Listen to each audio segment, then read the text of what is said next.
Welcome to the overview video for Chapter 20, Opera and Music Drama in the 19th Century.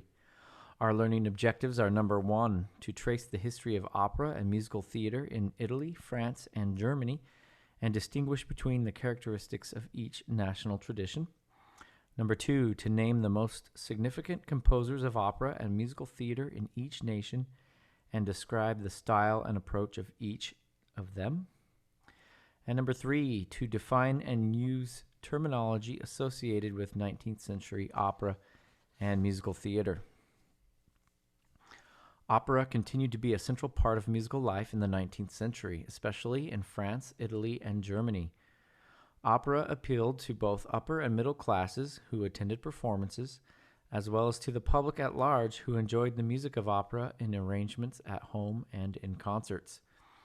Librettists addressed issues that spoke to the broader audience and used a variety of subjects and settings. In the political realm, nationalism was the attempt to unify a group of people by creating a national identity. Opera was frequently staged within a political context and could carry political meanings on many levels. The interest in faraway places and peoples was reflected in many opera plots and in the occasional use of exoticism. Opera remained the most prestigious musical genre in France. Grand opera was designed to appeal to middle-class audiences with exciting historical plots and spectacular stage effects. Librettist Eugene Scribe, 1791 to 1861, and composer Giacomo Meyerbeer, 1791 to 1864, were the leaders of grand opera. Meyerbeer's Les Huguenots from 1836 is typical of French genre, combining glorious singing and entertaining spectacle, including an enormous cast, a ballet, dramatic scenery, and lighting effects, with a serious artistic statement. The closing scene of Act 2 illustrates Meyerbeer's ability to integrate the expression of deep personal feelings into crowded scenes by using a variety of styles and gestures. Meyerbeer's approach to grand opera was admired and emulated by later composers. Berlioz's Les Troyens, 1856 to 1858, drew on grand opera and older French opera traditions. Opera comique, which used spoken dialogue instead of recitative, featured comic or romantic plots and was on a smaller scale than grand opera. Opera buffa, inaugurated in the 1850s by Jacques Offenbach, 1819 to 1880, satirized operatic and social conventions. His work influenced developments in comic opera in England, for example, Gilbert and Sullivan, Vienna, the United States, and elsewhere. Opera comique developed into lyric opera, which featured romantic plots and a focus on melody.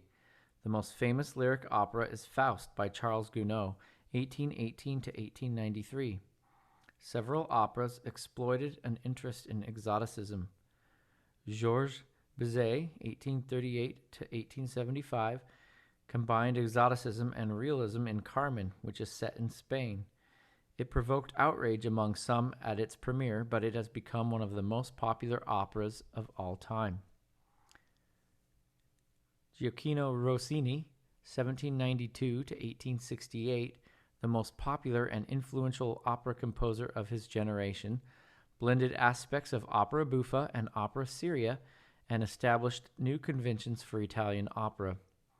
Trained at the Bologna Conservatory, he was commissioned to write his first opera at age 18. In 1815, he was appointed musical director at the Teatro San Carlo in Naples, but he also composed for other cities as well. Later, he moved to Paris and became director of the Théâtre Italien, adapting his Italian works for the French stage and writing one new opera in French, Guillaume Tell. Rossini stopped writing operas when he was barely 40 and lived the last 40 years of his life in financial comfort, composing other genres. In his operas, Rossini called for bel canto, an elegant singing style that contrasted with the heavier dramatic style that dominated by mid-century.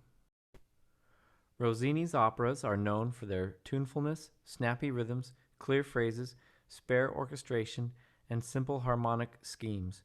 Rossini and his librettists developed a scene structure in which all solos, ensembles, and choruses contributed to advancing the plot. A typical scene consists of an orchestral introduction and scena, which is orchestrally accompanied recitative, followed by an aria in two main sections, a slow, lyrical cantabile, and a fast, brilliant cabaletta. The Barber of Seville combines features of opera buffa with bel canto tradition. Rossini's aria, Una voce poco fa, conveys her character through changes of style. Although Rossini is now best known for his comic operas, his serious operas were equally significant in his day. William Tell from 1829, was performed 500 times during the composer's lifetime, and it combines conventions he had helped to establish in Italian operas with characteristics of French grand opera. Many of Rossini's opera overtures are also performed in the concert hall. His most famous is the overture to William Tell. Vincenzo Bellini, 1801 to 1835, preferred serious dramas with fast action. He is known for long, highly embellished, intensely emotional melodies, as in the cantabile section of Casta Diva, the cavatina or entrance aria for the title character in Norma from 1831. Giuseppe Verdi, 1830 to 1901, was the dominant figure in Italian music for the 50 years after Donizetti. As a child, Verdi studied music in Milan and then took his first post in Busseto, where he was married. He suffered great personal losses with the deaths of his 2 children and wife before moving to Milan to begin his opera career. He poured himself into his music, composing several works that quickly became part of the permanent opera repertoire. Verdi eventually stopped composing to live off his royalties, but was persuaded by his publisher to come out of retirement to write his last 2 operas. Verdi captured character, feeling, and situation in memorable melodies. He also had strict training in harmony and counterpoint, knowledge of past music, and an era for colorful orchestration. He preferred stories that were already successful plays with action, contrast, unusual characters, and strong emotions. Taking longer to compose than his predecessors, Verdi used the time to calculate the most effective setting to enhance the opera's dramatic impact on the audience. Verdi's early operas built on the conventions of Rossini, Bellini, and especially Donizetti. Rigoletto from 1851, Il Trovatore, The Troubadour from 1853, and La Traviata, The Fallen Woman from 1853, reached new heights of musical characterization, melodic invention, and dramatic intensity. The latter, one of the first tragic operas to be set in the present rather than in the historical past, exemplifies his union of melodic invention and sense of drama. In later operas, Verdi still used traditional forms, but often reshaped them to suit the dramatic situation. All the traits of his mature style appear in Aida from 1871, which unites the heroic quality of grand opera with vivid character delineation, pathos, and a wealth of melodic, harmonic, and orchestral color. Verdi based his last 2 operas on Shakespeare plays. In Otello from 1887, he realized a sense of continuity in music and action most completely. And in the comic opera Falstaff from 1893, he transformed the ensemble. Verdi experienced phenomenal success in his own lifetime, and in recent decades, more operas have appeared in the permanent repertoire by him than by any other composer. Singspiel was at the root of German opera, and composers intensified its national features while absorbing romantic elements from French opera. Der Freischütz by Carl Maria von Weber, 1786 to 1826, established German Romantic opera. German Romantic opera draws plots from medieval history or legend, involves the supernatural, is often set in the country, addresses good versus evil, and uses a folk-like style, chromatic harmony, and orchestral color for dramatic expression. Der Freischütz includes rustic choruses, marches, dances, airs, and arias in Italian style. The story revolves around the subjects of love, good versus evil, magic, and the supernatural. In the famous Wolf's Glen scene, Weber uses melodrama, which is spoken dialogue over music, daring chromatic harmonies, and orchestral effects to convey the eerie events. Weber's association of motives and keys with particular characters or events had an enormous influence on later composers, including Wagner. Richard Wagner, 1813 to 1883, was the outstanding composer of German opera and one of the crucial figures in 19th century culture. He brought German Romantic opera to its height, invented the music drama, and developed a chromatic idiom that influenced later composers. In the early 1830s, he began writing operas, gaining his first great success in 1842 in Dresden, where he directed opera, conducted and composed at the Saxon court. After fleeing Germany during the 1848 to 1849 insurrection, Wagner settled in Switzerland, where he wrote his most important essays and began Der Ring des Nibelungen. He found a patron in King Ludwig II of Bavaria, who sponsored his later operas.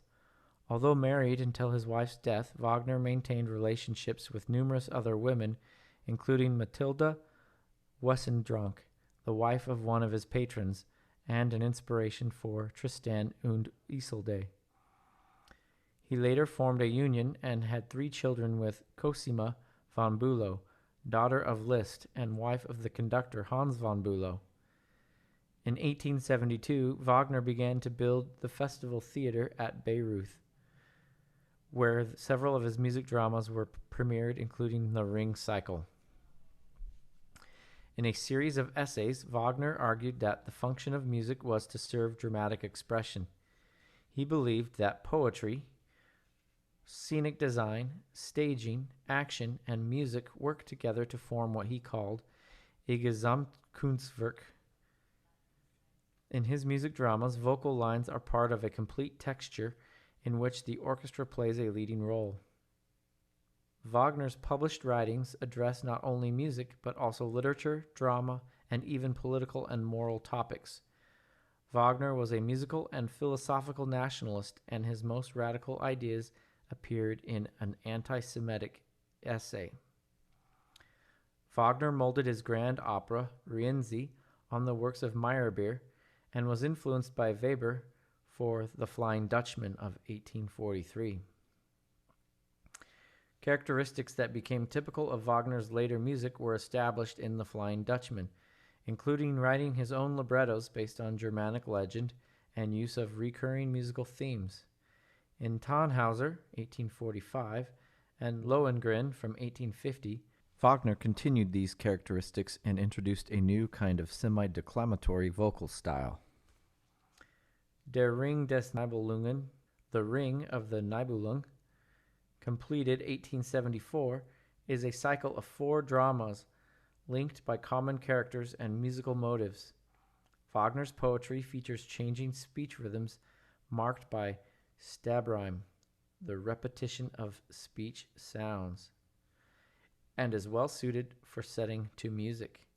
A leitmotif is a theme or motive associated with a particular person, thing, emotion, or idea, and Wagner organized each music drama around a variety of leitmotifs. In the Ring cycle, Wagner created melodic relationships among the motives, making the dramatic point that certain characters, scenes, and ideas are linked with each other. Dozens of such motives bind the operas into a unified whole. Wagner used leitmotifs to form musical prose, the impression of an endless melody, observed by many commentators. Wagner's use of music to depict character and mood has influenced later composers of opera, film, and television scores. Wagner's later operas are Tristan und Isolde, 1857 to 1859, Die Meistersinger von Nürnberg, 1862 to 1867, and Parsifal from 1882. Some of Wagner's later dramas were influenced by the philosophy of Arthur Schopenhauer, 1788 to 1860, who argued that music was the one art that could give immediate expression to feelings in concrete form without words. In Tristan und Isolde, Wagner depicts the passion of two lovers whose ardor can be consummated only in death. In the prelude to this opera, Wagner communicates desire and yearning by repeatedly evoking, yet evading, traditional harmonic expectations. Throughout Act 1, Wagner strings together leitmotifs in whatever sequence makes sense and while constantly varying them to convey the actions and emotions of the drama.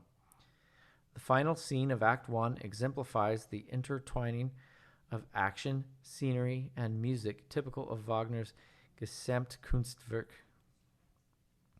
Tristan und Isolde most completely embodies Wagner's concept of a drama in which music is the leading element, and this work has become a monument of music as secular religion. More has been written about Wagner than about any other musician, and his writings and music dramas affected virtually all opera and had an impact on other arts as well. For your 25-point quiz, I would know about French Grand Opera, know about Les Huguenots, know about opera comique, know about lyric opera, know about Bizet's Carmen, know about Rossini, know what bel canto opera is, know about Una voce poco fa, know about Rossini's operas, know about Bellini's style, know about Viva Verdi, know about Verdi's operas, know what a scena is,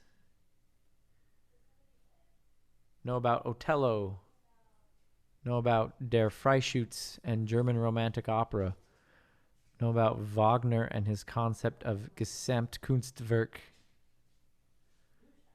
know about Wagner and Der Ring des Nibelungen, know what a leitmotif is, know about Tristan und Isolde, and know about Arthur Schopenhauer, know about the artwork of the future, know about Bühnenfestspiel, and that should do it. Good luck.